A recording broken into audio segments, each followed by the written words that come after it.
Dans le collimateur de Valérie Trierweiler, Ségolène Royal et ses relations privilégiées avec François Hollande. Ils sont indissociables. J'ai servi d'instrument pour la conquête du pouvoir. Maintenant, ils peuvent se retrouver, s'entraider et utiliser à leur profit les médias et le pouvoir dont ils raffolent l'un comme l'autre.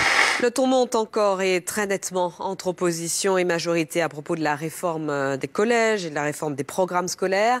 Najat Vallaud-Belkacem est devenue la nouvelle cible favorite de la droite. Ces outrances, elles discréditent leurs auteurs. Tenez bon, je tiendrai bon. Allusion à cette petite phrase de Nicolas Sarkozy lundi. Madame Taubira, dont le combat effréné vers la médiocrité est en passe d'être dépassé par la ministre de l'Éducation nationale. Les attaques personnelles, moi je les ai entendues à la une des quotidiens les plus réactionnaires. Je les ai entendues hier soir dans la bouche du président de votre formation contre la ministre de l'Éducation nationale, avec des mots insupportables.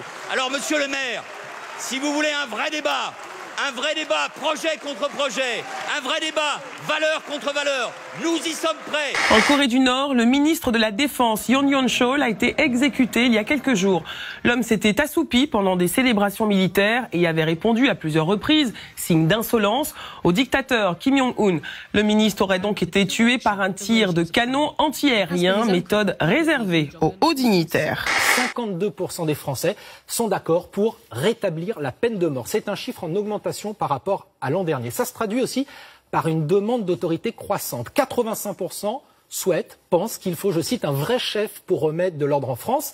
Et c'est une idée qui gagne du terrain, y compris à gauche, plus 16 points parmi les sympathisants du Parti socialiste. Un jeune homme vient d'être interpellé, vous le voyez ici, car il conduisait une motocross sans casque. Il se débat, argumente et finit par être menotté, mais il n'obtempère pas. Ses amis et complices filment la scène et là un pétard explose. Et ils vont donc l'aider à s'enfuir en courant. Ils le suivent, rigolent, plaisantent comme des ados un petit peu imbéciles, comme le disent beaucoup d'internautes. Et vous le voyez, et il se cache dans une cage d'escalier tout en filmant à nouveau la scène. Au moins 5 morts dans ce déraillement impressionnant aux États-Unis. Le train reliant Washington à New York est sorti des voies dans un virage vers 21h30, peut-être à cause d'une défaillance sur les rails ou sur une roue.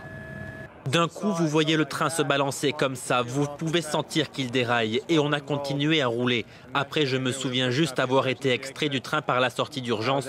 Je me suis retrouvé dehors, il y avait des gens qui criaient et qui saignaient.